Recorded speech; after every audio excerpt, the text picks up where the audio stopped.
relatives. We are your relations. Brothers, sisters, sons, daughters. And some of us are your grandchildren. We are your community. Historically, we held places of honor and respect. Because of the impact of colonization, some of us are rejected, thrown out from family, friends, and community, set up as targets for sexual violence, sex trafficked, humiliated, tortured, and murdered. Everybody has the right to be safe. We are your relatives. Remember, Homophobia is not traditional. Sponsored by the Minnesota Indian Women's Sexual Assault Coalition.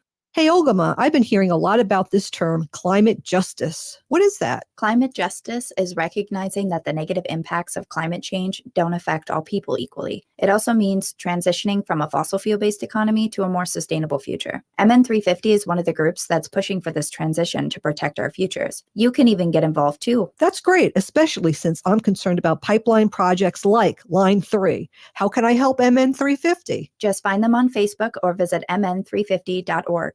The Senior Linkage Line is a free, statewide service of the Minnesota Board on Aging, helping older Minnesotans and caregivers find answers and connect to services and supports. Questions about Medicare, transportation, looking to move to senior housing, overwhelmed with prescription drug plans? Call the Senior Linkage Line at 800-333-2433 or visit trellisconnects.org, where we help people optimize well-being as they age. That's trellisconnects.org. Hey, Cudahy to all my friends and relatives in 4 directions. This is Robert Pilot of Native Roots Radio presents I'm Awake.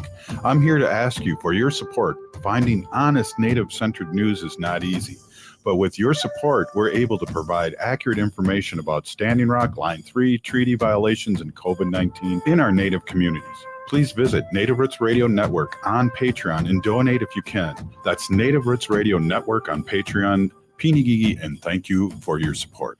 Minnesota has the only original wolf population in the continental United States, and 80% of Minnesotans believe the wolf should be protected. Howling for Wolves is asking Minnesotans to respect our true wildlife manager, the wolf. Their survival is critical to our ecosystems, our communities, and even our economy. As highly intelligent animals with strong social bonds, Minnesota wolves deserve to be protected and admired. Learn more at howlingforwolves.org. Let's live and let howl. With your AM 950 weather, I'm Brett Johnson. Look for rain and snow tonight with a low around 25, Tuesday sunny with a high near 33, and Wednesday sunny with a high around 36. Crooner's Supper Club has an exciting mix of shows on both the main stage and the more intimate Dunsmore Jazz Room. Find the concert experience that's right for you at croonersmn.com. And before or after your show, check out the new Maggie's Lounge, a perfect spot to visit with friends. That's Crooner's Supper Club off Moore Lake and Highway 65. Portions of Native Roots Radio may be pre-recorded. It's a good day to be indigenous. Get up, stand up. They are going to become more brutal. Because all the hippies were trying to be Indians anyway. They're going to become more repressive because it's a matter of dollars and their illusionary concepts of power. Hey, Victor. We must live in balance with the earth. And also with recent happenings at Wounded Knee. I am awake. Welcome to Native Roots Radio presents I'm Awake, and I'm your host, Wakanja Hade. Hey, Cudahy to all my friends and relatives in 4 directions. You are listening to Native Roots Radio presents I'm Awake, and I'm your host, Robert Pilot, and we discuss local and national Native news and events. And as you know, Wendy, Native issues are human issues, and human issues are Native issues. This portion of the show is brought to you by Native American Community Clinic in Minneapolis, honoring health and tradition. Hey, a lot going on Turtle Island, Wendy. Welcome. We're going to be talking our sacred animal section here, and we're going to have Dr. Stately on. And then we do the news that you don't hear anywhere else, and we have Ogimaa standing by. And Ogimaa, welcome. And let's talk about things that other people don't talk about. Sure. Bonjour, Anin relatives. This is Ogimaa Giniw Ikwe. I am a citizen of the Red Lake Nation in northern Minnesota, and I have some news and information for you here on Native Roots Radio. The first thing that I want to mention is I want to remind everybody next Tuesday is Red Dress Day. That's the day that we honor the memory and the still grieving relatives of our missing and murdered Indigenous women, Two-Spirit, and other relatives. So make sure that you are taking the time to find your local event. I know there's events in the Twin Cities in Minnesota, in Duluth and Bemidji, Minnesota. And I'm sure there's other events throughout the nation here on Turtle Island. This is an event that is recognized every year for, gosh, I don't know how many years, Robert, since Red Dress Day started from MIW, maybe about 5 or 7 years. Yeah, I know, Wendy. We went to the first one, and that had to been about six. Yeah, long time. Yeah, it's hard to count with COVID. Right, exactly. There were a few years off there, but really looking forward to being down the Twin Cities next Tuesday. Myself to be there for the Minnesota Indian Women's Sexual Assault Coalition March that they have every year. And then concurrently, or I should say on the next day, the Rise and Repair Rally, which is happening at the Minnesota State Capitol in St. Paul on Wednesday, February 15th. The Rise and Repair Rally is a rally for Indigenous rights and climate justice. The event starts at about 11 a.m. at the Capitol and goes until about 4 p.m. There's going to be a circle dance and a rally at the Capitol Rotunda. And then from 2 to 4 p.m., there's constituent meetings with legislators and a postcard drop, which is really great. So if you are going to come, just make sure you go to riseandrepair.org, drop in an RSVP, and you can get some information on getting there, on where to park and where to go if you need accessible options. So again, Rise and Repair Rally, January 15th at the Minnesota State Capitol. However, Robert, were you down at the federal courthouse today in Minneapolis? Yes, I was, and there were speakers. I posted them on my own personal Facebook. Indian Collective was there shooting the whole thing, and it was about an hour long, and speeches, and got to see Mike Gozy opened it up with a prayer. So it was good, and those have been going on all over the nation. And why were you there? For Leonard Peltier. Exactly. Awesome. Yeah, February 6, 2023 marks 48 years since Leonard Peltier was imprisoned for aiding and abetting the murder of a federal police officer, not actually murdered, but aiding and abetting, and the circumstances that surrounded his trial were also a little bit fishy. They were never really proven without a shadow of a doubt in a court of law that had even happened, that he had aided and abetted for that murder. And many people have been referring to Leonard as a political prisoner for many years, including international organizations. And today in Minneapolis at the U.S. Federal Courthouse in Minneapolis was the Rise Up rally for Leonard Peltier. But there were also rallies throughout the nation at federal courthouses where people showed up and demanded clemency or the release of Leonard Peltier. Some of those cities included Rapid City, South Dakota, Fargo, North Dakota, Tampa, Florida, Santa Fe, New Mexico, San Francisco and San Jose, and Sacramento, California, Columbia, Tulsa, and Washington, D.C., of course. So those are some really exciting events that happened. There was also worldwide events that happened in Germany, Italy, France, and Switzerland over in Geneva. So really powerful events, and I'm glad you were able to be there, Robert. I'll have to go check out some of that footage a little bit. Yeah, definitely. And there was a letter Leonard was written, or Leonard wrote and was read during the action today at the courthouse. So if you let me know, because I have it in front of me. Oh, I was going to say, I have it in front of me as well. So I guess it's up to you if you'd like to read it, or I could read it as well. Seeing that Leonard's a guy, I'll do it as Leonard. No, I'm just kidding. I'll do it. And I'll even put a little AIM music in the background here, just to create the whole vibe. Correct ambiance. Yes, Yeah. Ogimaa. Yes.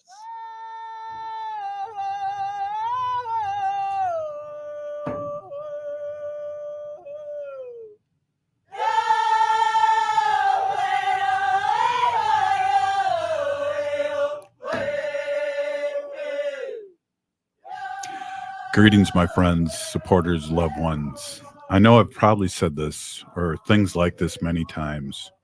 Every time I say it, it is as heartfelt as the first time. From the bottom of my soul, thank you for your support. Living in here, year after year, day after day, week after week, plays on your concept of time and your process of thought beyond what you can imagine. Every day I have to say a prayer in the morning about keeping my spirit up and the spirits of our people. The struggles of the American Indian movement, which are the struggles of all of us, have never ended for me. They go on week after week, month after month, year after year. When I speak, sometimes I think I may sound a bit too sensitive, but my love for my people and the love for supporters have shown me over the years is what keeps me alive. I don't read your letters with my intellect. I read them with my heart. My imprisonment is just another example of the treatment and policies of our people have faced since the arrival of the first Europeans. I'm just an ordinary man, and I come from a live and live and let live society like all our people. And yet we have had to live in a state of survival ever since Columbus landed. There's nothing about my case, nothing about the Constitution, which is a treaty between the American people and the government, that warrants my continued imprisonment. They have historically imprisoned or killed our people, taken our land and resources. Anytime the law was in our favor, they ignored the law or changed the law to benefit their agenda. After they've gotten what they wanted, a generation later, some politician would apologize. They have never negotiated sincerely with us unless we've had something they wanted and could not take, or we have an embarrassment before the world, or we have some sort of opposition. The opposition has always been the dominant reason for them making treaties with us. I could go on and on the mistreatment of our people and on about my case, but the United States said it. The United States has kept me locked up because I'm an American Indian.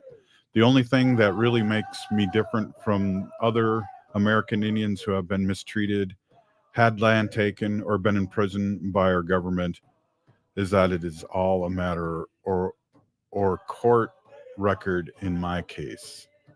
The violation of my Constitution rights has been proven in court. The fabrication of every piece of evidence used to convict me has been proven in court.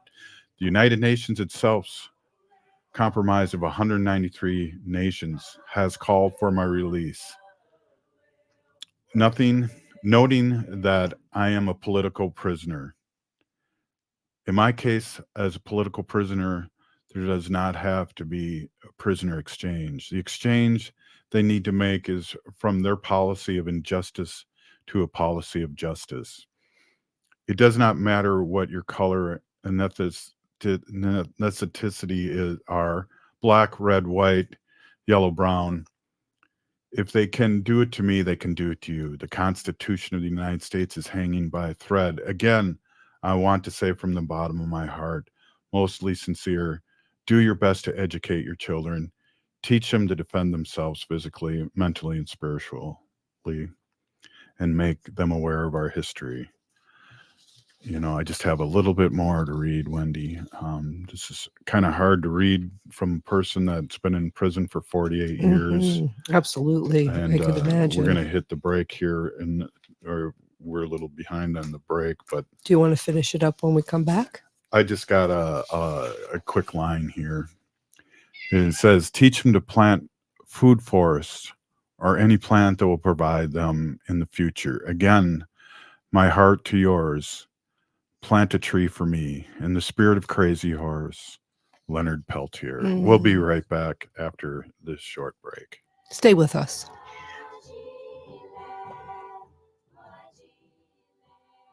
I heard sex trafficking happens a lot in Indian country. What is that? Here are some of the real reasons why sex trafficking happens in Indian country. Unequal gender roles that were forced on us by colonization. Communities don't have enough resources. Silence around domestic and sexual violence. Lack of attention and justice for missing and murdered Indigenous people. There's a lot of behavior that keeps our communities out of balance. These are just a few true reasons why Native communities are targeted by traffickers. When these acts of violence happen in our communities, it opens us all up for exploitation. Sponsored by the Minnesota Indian Women's Sexual Assault Coalition. Hey, Ogimaa, I've been hearing a lot about this term, climate justice. What is that? Climate justice is recognizing that the negative impacts of climate change don't affect all people equally. It also means transitioning from a fossil fuel-based economy to a more sustainable future. MN350 is one of the groups that's pushing for this transition to protect our futures. You can even get involved too. That's great, especially since I'm concerned about pipeline projects like Line 3. How can I help MN350? Just find them on Facebook or visit mn350.org. Metro State University invites you to explore how to grow your knowledge and advance in your career at their graduate program's preview day, Saturday, February 11th. Learn about more than 25 master's degrees, graduate certificates, and doctoral degree programs. Meet our extraordinary faculty and discover resources available to help you take the next step in your career. Sign up today at metrostate.edu/preview day. Change the world your way. Metro State University. J&S Bean Factory is a native-owned, community-supported, cozy, artsy coffee shop which offers roasted on-site beans, live music, and baked goods. Relax in the beautiful outside patio. City Pages writes, voted top 10 coffee shops. Tucked into a quiet corner of St. Paul's Highland Park neighborhood, this coffee shop roasts beans on-site from the best coffee-growing countries in the world. Located at 1518 Randolph Avenue, St. Paul. The good stuff.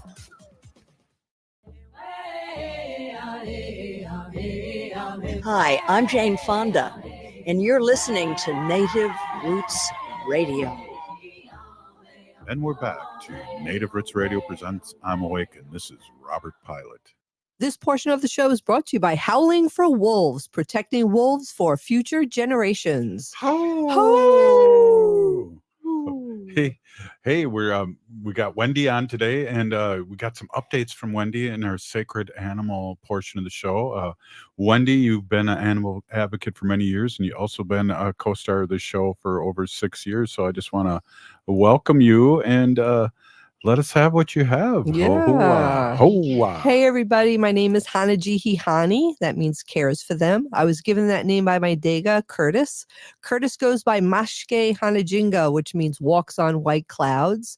I'm a humane policy volunteer leader for the Humane Society of the United States, and I work on animal issues at the local and state level. It's always my pleasure to do that, but I'm doing something really exciting tomorrow.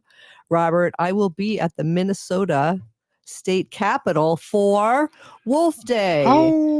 Yes, Howling for Wolves, organization fighting for justice for wolves, is hosting an event called Wolf Day at the Capitol. Yeah, the Minnesota State Capitol. It starts at 10 a.m. If you're not signed up and you want to come down, just show up. They are taking walk-ins.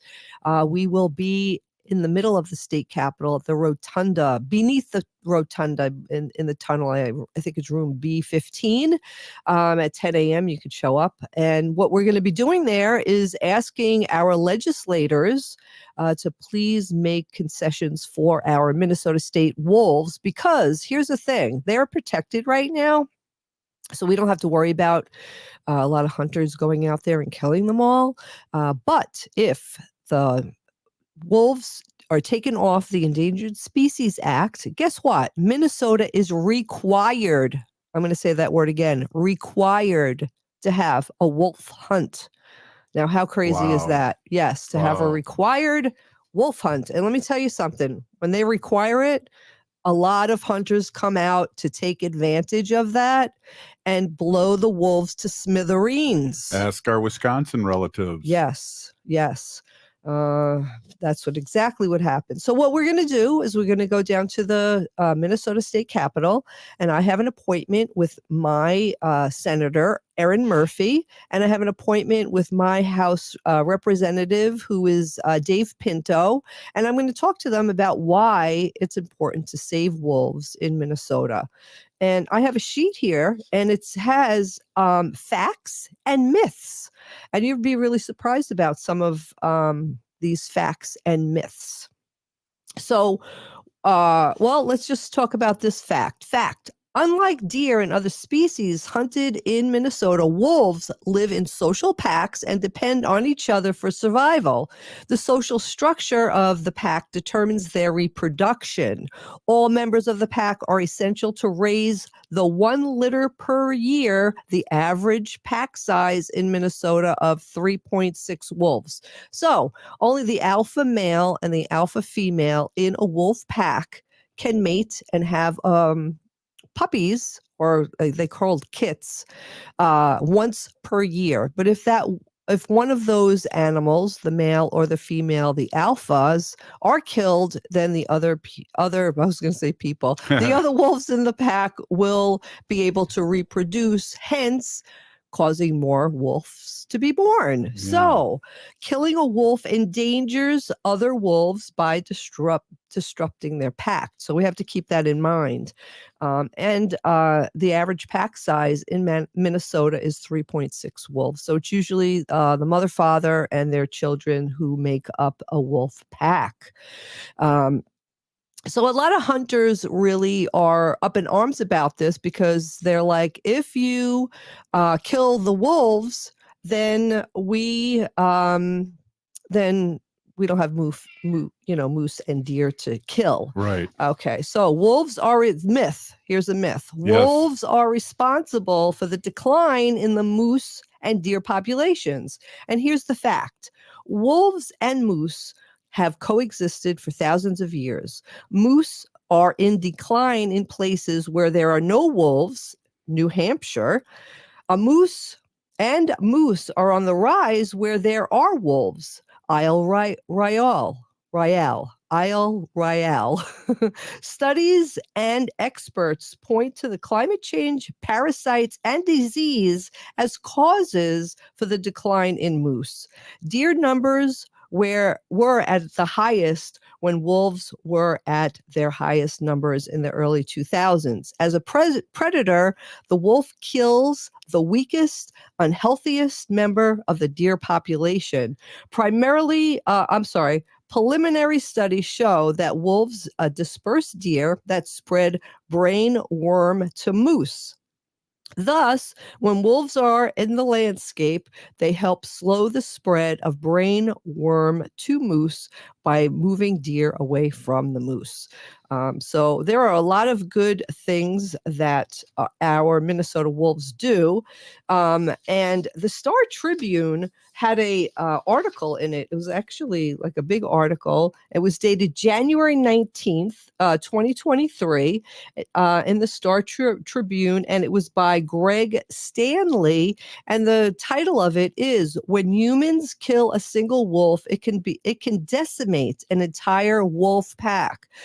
So you could go ahead and take a look at that article in the Star Tribune by that article, and it's really important. But another wolf fact and myth, wolf hunting and trapping decreases wolf livestock conflict. So ranchers are very upset about the wolf being around, and they truly believe that the wolf is killing their cattle. Now, here's the facts. Wolf hunting and trapping causes unpredictable effects of wolf livestock conflicts, including increase in conflicts. The killing of wolves, either in a hunt or of livestock conflict, causes unstable packs and leads to more wolf deaths and more packs of younger wolves. Whew, that was a sentence. A scientific study by the Washington State University published in December 2014 found that killing wolves resulted in an increase in predation on livestock by wolves the following year. Non-lethal methods such as guard animals and carcass removal can effectively reduce wolf livestock conflicts.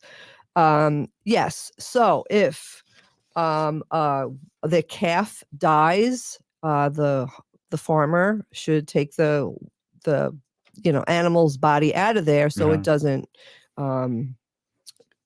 attract the wolves. Exactly. Right. But, you could, the farmers and Howling for Wolves and also the Humane Society of the United States have programs for ranchers that they will give them free items to help deter the wolf. So alarms to scare devices, alarms. They'll go and show you how to use them. They'll help you set them up. Fencing and flattery. So flattery is where they have like moving flags around that blow around in the wind that would scare the wolves away.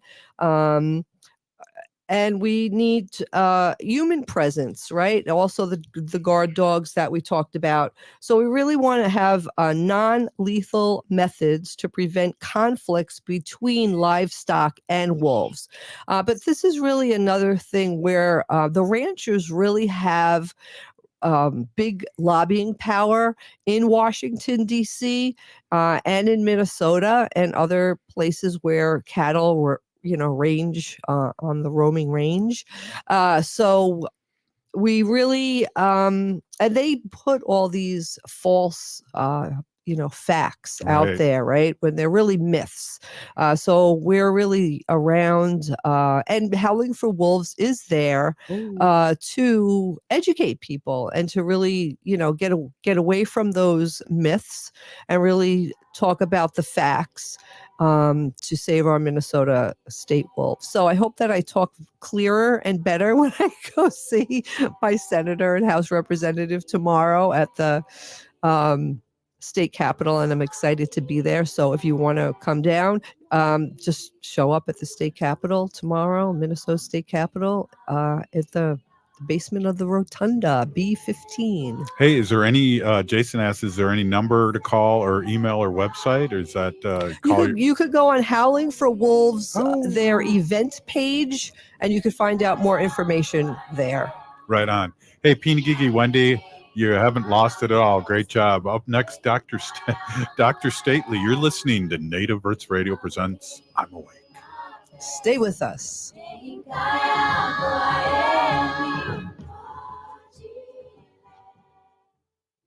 J&S Bean Factory is a native-owned, community-supported, cozy, artsy coffee shop which offers roasted on-site beans, live music, and baked goods. Relax in the beautiful outside patio. City Pages writes, voted top 10 coffee shops. Tucked into a quiet corner of St. Paul's Highland Park neighborhood, this coffee shop roasts beans on-site from the best coffee-growing countries in the world. Located at 1518 Randolph Avenue, St. Paul. The good stuff. On This Queer Book Saved My Life, we talk with LGBTQ guests about the queer books that saved their lives. On our next episode, we chat with fundraiser Neil Osvey about the book Bisexual America, Myths, Truths, and Struggles of an Invisible Community by William Burleson. This book shook Neil as he saw himself represented for the first time. Plus, William joins us to talk about writing to preserve bisexual history. Listen to This Queer Book Saved My Life at 7 a.m. every Saturday morning right here on AM 950. The appliance industry is suffering from major delays with shortages on the horizon. The specialists at Warner Stelling have the area's best selection with thousands of appliances in stock for fast pickup or free delivery. Shop 10 Minnesota stores or at warnerstellian.com. Hey, it's Tom. Many local utility companies and cities have recently renewed incentives for installing solar panels in 2023. This is great news for people looking to go solar, but the electrical grid can only handle so many systems being added to their current infrastructure. The electrical grid has limited space for connecting solar energy systems, so it's important to secure your place on the grid and go solar before someone else takes your spot. All Energy Solar is hosting a winter webinar where you can learn more about local solar incentives and electrical grid congestion. These webinars are free and open to the public, no matter if your property is residential, commercial, agriculture, or even something else. And during your webinar, an expert from All Energy Solar will be available to answer all of your questions. If you're someone who has thought about going solar but are unsure if it's right for you, these webinars are a perfect way to learn more. Interested in attending? Visit allenergysolar.com/webinar to register for an event and see what incentives are available to you. Hi, this is Laura, and I want to tell you about my family's favorite thing. It's our wood stove. We bought it about 14 years ago from Woodland Stoves and Fireplaces. And see, the wood stove has actually paid for itself because we can keep the main area that we live in toasty warm with this great moist heat. But more important than saving money, it has actually improved our lives. Having a fire simplifies life. It provides comfort. It sort of takes the chill out of winter. I'm Peter Solak. In 1977, I started Woodland Stoves and Fireplaces, and I experienced the simple joy of warming myself by a fire. I also realized that the place and the way we embrace fire has evolved in a diversity of forms and styles. So at Woodland Stoves and Fireplaces, we have brought together the widest selection of our fireplace products and technical knowledge in the Twin Cities. Our mission is to use our knowledge to help you choose the design and function that is right for you and your home. Visit Woodland Stoves and Fireplaces today and find the right fire for you. Let Next Chapter Booksellers help you find the perfect Valentine's Day gift for your significant other. After all, books last longer than flowers and are better for you than chocolate. The friendly staff at Next Chapter Booksellers are great at making personal recommendations, no matter the taste of your special someone. Plus, they have beautiful cards to add a little something to your gift.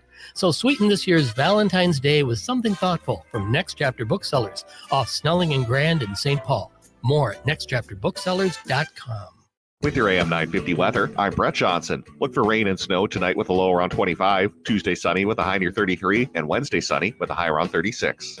Bruner's Supper Club has an exciting mix of shows on both the main stage and the more intimate Dunsmore Jazz Room. Find the concert experience that's right for you at croonersmn.com. And before or after your show, check out the new Maggie's Lounge, a perfect spot to visit with friends. That's Crooner's Supper Club off Moore Lake and Highway 65.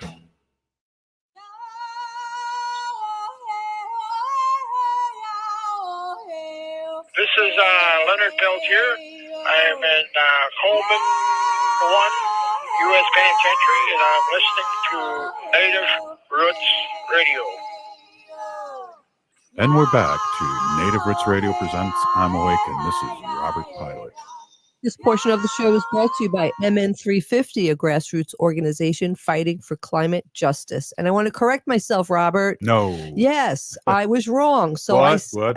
I said that if the wolves were taken off the Endangered Species Act, that Minnesota would require a wolf hunt. That is wrong. The DNR, oh my God, the DNR may have hunting. May have hunting. It is not required. And Howling for Wolves defeated the mandatory bill last year. So way to go, Howling for Wolves. And Jason, you wanted to know who you could call to discourage a wolf hunt and protect the wolves. Get in touch with your state senator in your area and your House representative and just give them a call and ask them to do so. Right that on. would be very helpful. Right on, Wendy. And just a quick reminder, our lieutenant governor is in the wolf clan, so we always like to bring that up.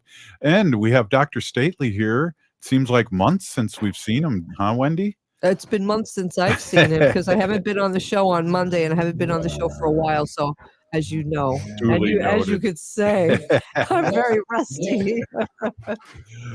Welcome, good evening. Thank you. It's good to see you, Wendy. Yeah, it's good to see you too. Nice.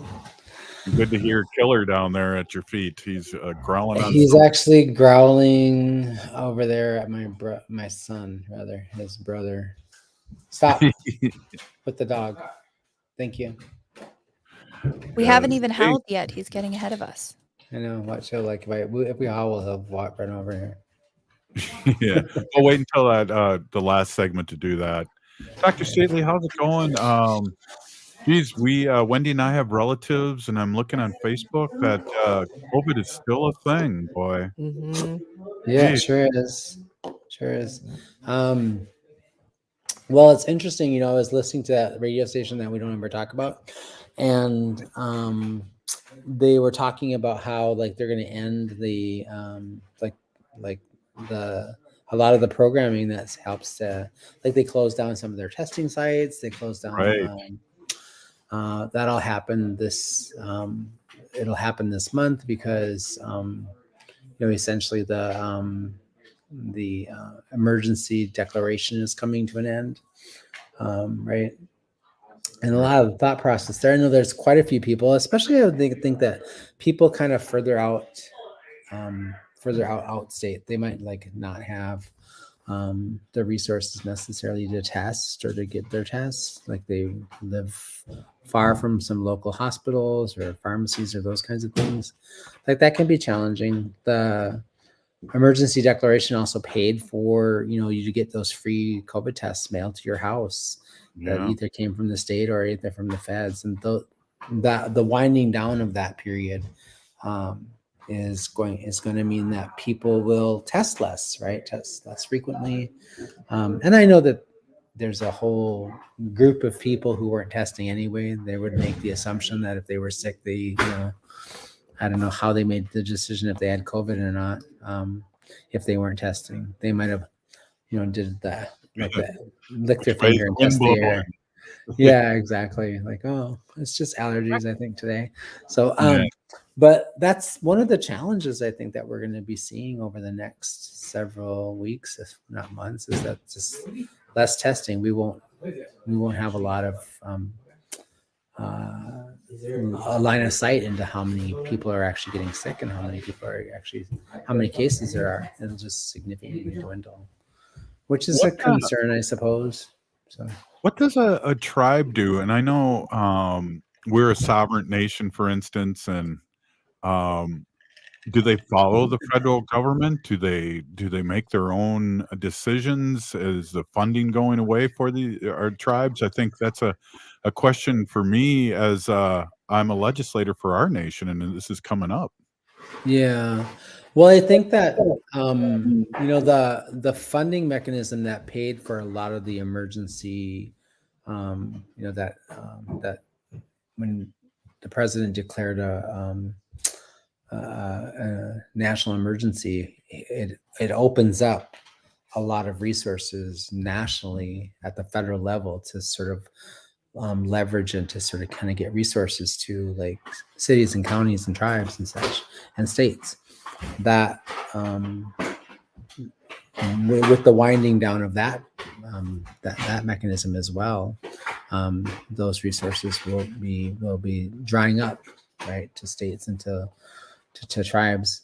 Tribes have because they're sovereign nations and many of them have their own public health departments or divisions or entities. They can make some of those decisions for themselves about where to shift resources towards.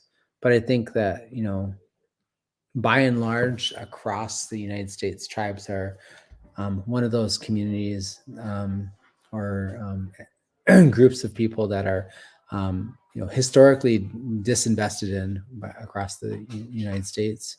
And so even if they do have their own public health systems, they're probably not robustly funded. Right. So I'm wondering, do the nations, and I'll get after away from this and after you answer this, do these sovereign nations across Turtle Island, do they respond in a different way than the federal government when it comes to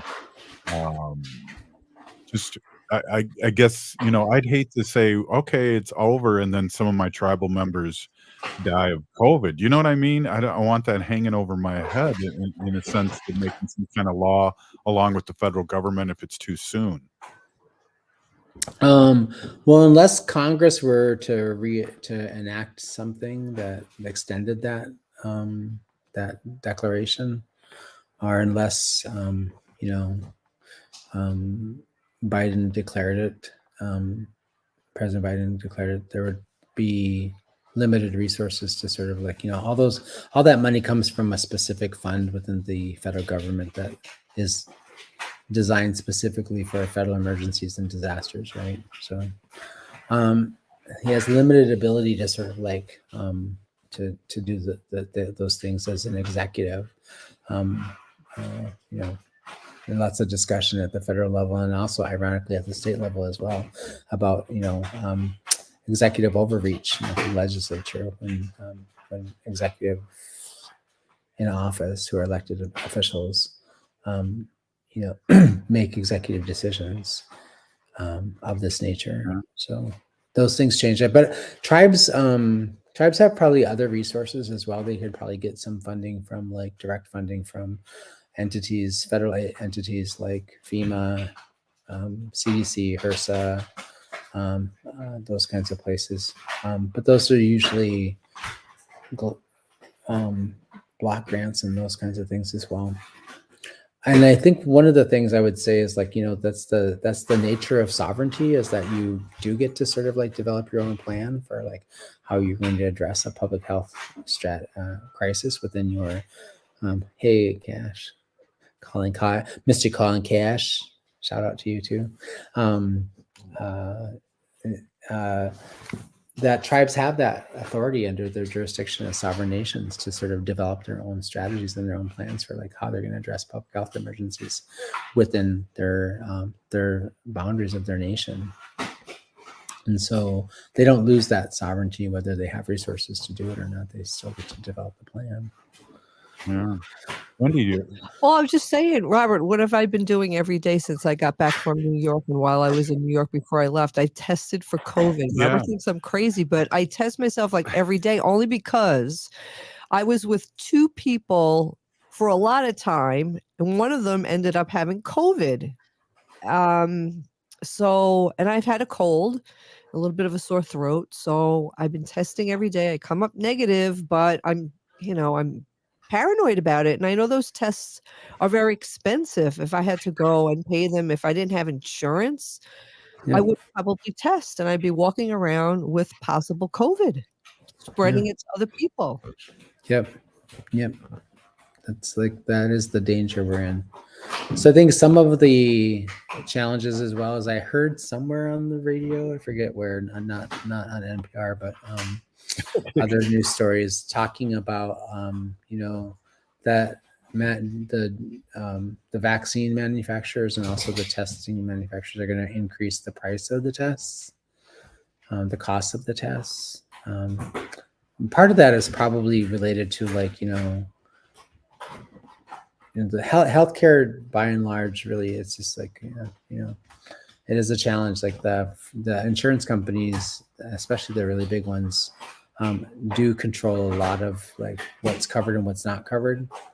And because they have so much tremendous clout and political clout and economic clout, they can do things like, well, we're not going to pay you the full cost of that test. Because we're buying them in bulk, or we're providing them in bulk to our enrollees. We're going to pay you 75% of what that test is worth, right? And so the people who manufactured the test and the people who are sort of manufacturing and distributing the vaccines and the treatments and those kinds of things, they want, they don't want to lose their profits either. But, I think it's always a challenge because, I think part of our national conversation around some of this is like, they use federal dollars. Like there was a tremendous amount of money that the feds put into developing vaccines and developing the strategies to be able to test for these, to create these technologies. And so, there's debates on both sides of that conversation about, whether they should be allowed to be able to set the price or create the margins for those things. And we live in a capitalistic society, so they get to do those things. Hey, Dr. Stately, we're going to take off here for a second, but I really want to touch base about the big earthquake in Turkey and Syria, because I know you lived in California for many years, and there's 3,000 people that are known deceased, and our prayers go out to them. So sad. It is sad. We'll be right back with Dr. Stately, CEO of the Native American Community Clinic. Wendy? Mm-hmm. Stay with us. We'll be right back.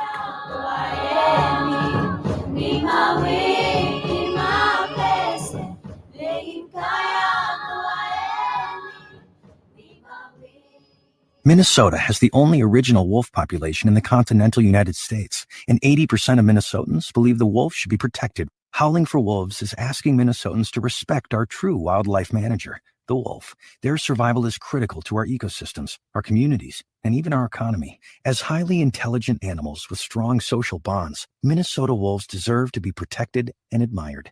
Learn more at howlingforwolves.org. Let's live and let howl. Metro State University invites you to explore how to grow your knowledge and advance in your career at their graduate program's preview day, Saturday, February 11th. Learn about more than 25 master's degrees, graduate certificates, and doctoral degree programs. Meet our extraordinary faculty and discover resources available to help you take the next step in your career. Sign up today at metrostate.edu/preview day. Change the world your way. Metro State University. Progressive change doesn't just happen. It takes dedication and a lot of hard work. 25 years ago, the Data Bank pioneered a new generation of software tools for progressive organizations here in Minnesota. Since then, thousands of organizations have used the Data Bank to create progressive change. Today, the Data Bank continues to help progressive organizations like AM 950. To have the Data Bank help your organization build capacity and create more change, text change to 612-540-0500 or go to thedatabank.com. The Data Bank, a quarter century of dedication and hard work for progressive organizations. Hey, Ogimaa, I've been hearing a lot about this term, climate justice. What is that? Climate justice is recognizing that the negative impacts of climate change don't affect all people equally. It also means transitioning from a fossil fuel-based economy to a more sustainable future. MN350 is one of the groups that's pushing for this transition to protect our futures. You can even get involved too. That's great, especially since I'm concerned about pipeline projects like Line 3. How can I help MN350? Just find them on Facebook or visit mn350.org. This portion of the show is supported by Howling for Wolves. Please join Howling for Wolves on Wolf Day, Tuesday, February 7th, 2023 at the Minnesota State Capitol. You can sign up on Howling for Wolves event page. Howling for Wolves, protecting wolves for future generations. Welcome back to Native Roots Radio Presents I'm Awake, and this is Robert Pilot. And this portion of the show is brought to you Howling for God. Wolves, protecting wolves for future generations. It's a little rusty. I'm very rusty. We're sending you back to broadcast Yes, school. please send me away. Send you away. Good one. Yes. How many earthquakes were you in LA during the 89 by any chance? Oh yeah. Yeah. You were there. Wow. Yeah. I was there in 89. I was there in I think it was 94 or 95. Anyway, the one where all the bridges fell, like, all the on-ramps and stuff like that. Well, that was 89, wasn't it, during the World Series? No. Well, there was, it's California. There's more than one. There's like one every minute in California, for God's sake. Okay, you got me there. But I remember, so I moved to California when I was 23 years old, and I left Minnesota to go, and I had this little apartment in Hollywood, right down from Griffith Park. It was like, down the street from Griffith Park, which people don't know who Griffith Park is. Griffith Park is where James Dean and Natalie Wood shot their famous scene where they're like, on the top of the mountain. Oh. For that one movie. I think it was not East of Eden, the other one. Without a Cause? Yeah, Without a Cause, Rebel Without a Cause. And I remember, like, I was sleeping. I was like, all I could afford in this, this is how long ago this was. So I think I had like a little tiny 1-room apartment that had a bathroom and like something of a kitchen that we rented for like, I don't know, $225 for the month or something like that. This is like a really long time ago, but like sleeping in my bedroom, and then like I was only in California for like I think 3 weeks, and all of a sudden in the middle of the night I hear like this bang and this rattling, and I like wake up. I'm jolted out of sleep by this sound and like just chaos. And I heard the windows rattling and the door rattling, and I thought, oh my God, somebody's trying to break in our house, right? And jump up and I like run to the door to open up the door. Like, and I don't know what I was thinking I would do. Like when I opened up the door, and these people who were trying to break in were standing there, but I was like, I was half asleep. And then my partner at the time goes, they're not breaking in. We're having an earthquake. And he goes, you can't run outside in an earthquake. Like things fall, like it grabs me and pulls me back in. And so it was like my first, like, I think I was only there for like a month. And I remember just thinking, like, my first thought was like, this is for the birds. I'm going back to Minnesota. You have a lot of time to like track a tornado. Like, you don't get surprised like this by anything. And that was like my first.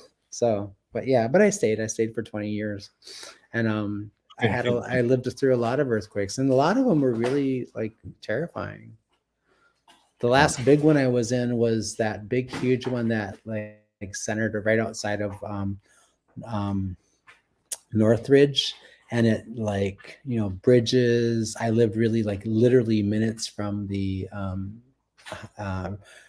10 freeway, and like the on ramps, like, you know, buckled. Our freeway system was like all messed up, and like my bed, it was like going like this. Wow. I felt like Linda. I felt like Linda Blair, like without the pea soup. Right. I was going to say Dorothy from The Wizard of Oz, but I like That too. Blair, Yeah, I might have saw you on a. I might have seen you in your earlier life on na, na, na, na, na, na. So the safest place to stay if you experiencing an earthquake, where is that? I mean, is Minnesota. I would have thought it was outside. Like, I was with you, Dr. Staley. I would not want to be in a building. The reason they tell you like running not to run outside is because things can be falling. So like, you know, I was just reading this thing about the Buffalo, New York. Buffalo is getting hammered this year. Yes, they really are. Like 19,000 feet of snow, and like being no Super Bowl. Here. No Super Bowl. That's another tragedy, right? And but also like they're just being hammered. And here's the thing: is like when you in a like this was like the reason why, like, it didn't dawn on me like, okay, you don't run outside like when you live in a big, huge metropolitan area where there's a bunch of buildings with stuff that are way above you and high above you that have glass and all these other things that could fall on you, right? It's like, you know, oh yeah, you don't run outside. You're supposed to stay inside. It was funny because like when that happened, like my first instinct was to run into the bathroom and lay down in the bathtub, but I was like, well, that's stupid because like that's what you do for a tornado. And so anyway, it was like somebody had to teach me very quickly, and like, you know, disaster management. What you do, stay in the door, you find like the most, you know, where your strongest places in your house, and you stand underneath that doorway so things fall to either side of you. Yeah, then you hope that this guy doesn't show up on a bike. Right. And your little dog too. That was my Wicked Witch impersonation, Wendy. Hurricanes with the storm surge, you get on the roof. Yeah. Left the house and gone to higher ground before. Yeah. I don't think I've been through a hurricane, but I was with my sister the summer I turned 16 in 1979, and went down and stayed with her and her husband, and we had a, like, not a hurricane, but what's it called, a tropical storm. And holy cow, I was driving across the causeway from St. Petersburg, or Tampa, to St. Petersburg, and literally I was with my brother-in-law, and we were on that little causeway, and I was in his little Ford Mustang, like not the nicer one, the Ford Mustang 2s, which like had, had multiple issues. At least it wasn't a Pinto. And the waves were coming over the causeway and splashing onto the car, and like coming up into the vents to get my feet wet. And I was like, whoa. And I was like, okay, what I'm learning from these experiences, I need to keep my little A right here in Minnesota and not go anywhere. Well, Wendy, you've done some hurricanes in New York. I have. In like 1985, I was on Long Island, and we had Hurricane Gloria. G-L-O-I, Gloria. No, Gloria. Oh, yeah. Yeah, that disco song. But yeah, we all had to got your number. Evacuate and ride out the storm. It was, we stayed at my mom's house, but it was okay. A lot of trees down, power lines, things like that. Incredible, Yeah. incredible waves at the beach. I've Exactly. never seen anything These are the reasons you don't go outside when there's any type of big huge storm system. And it's true out here. Like I would think about the crazy stuff I did when I was a kid, like run to the garage and stand on top of the garage looking for the tornado to come, or running outside to survey all of the damage after it's gone by. Like you could get electrocuted, you could have like just all these crazy things. Like, I really baffle when I think about like how crazy. Wendy and I have some boat stories that we were trying to drive storms and weren't able to do it. Our boat wasn't fast enough a couple times on We got the stuck. Mississippi and the St. Yeah, Croix. we got drenched. We have pictures to prove it too. I look like a wet rat, but hey, Dr. Stately, really appreciate you coming on. It's Monday, so Wendy and I are still kind of like trying to get it together here and trying to figure out what you're doing, huh? Yeah, he really was very lost without you. Actually, I should tell you that. So. She knows that, don't you, Wendy? Yes. Oh, no. I was lost without you. Okay, her fingers were crossed. But hey, if you're listening to this show, you are part of the resistance. From Chief Plentycoops, the ground on which we stand on is sacred ground. It is the blood of our ancestors. We need to resist, divest, join a group, or run for office. We're still here. We are the seventh generation. Free Leonard Peltier. Now.